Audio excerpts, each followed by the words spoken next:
Hey, welcome back everyone to the next installment of Frankenstang. As you can see, we finally have the old girl in the paint room.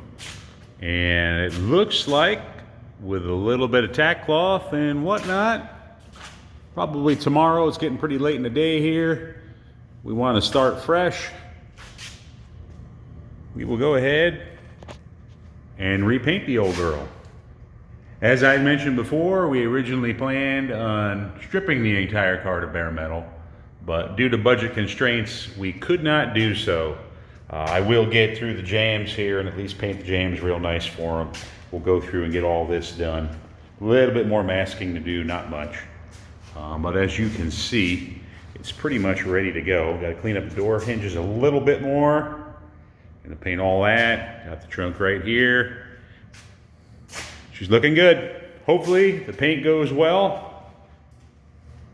We don't have any problems with anything. Nothing crawls out from underneath.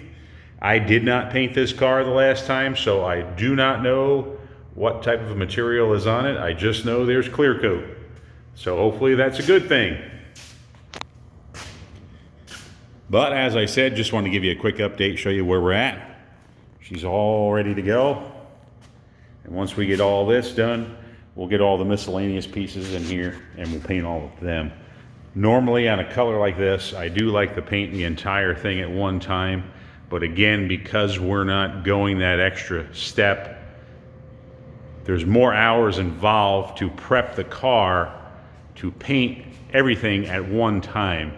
And again, it would be not friendly to the customer's budget. So we're doing the best we can here with the funds we have to work with.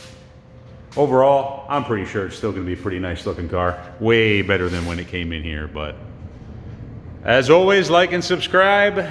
We will have this thing in paint. Fingers crossed. Tomorrow, no issues. Fingers crossed again. Maybe even some toes crossed. And finish it up, put it back together, give it to the customer, and then he can enjoy the car show season. Thanks, guys.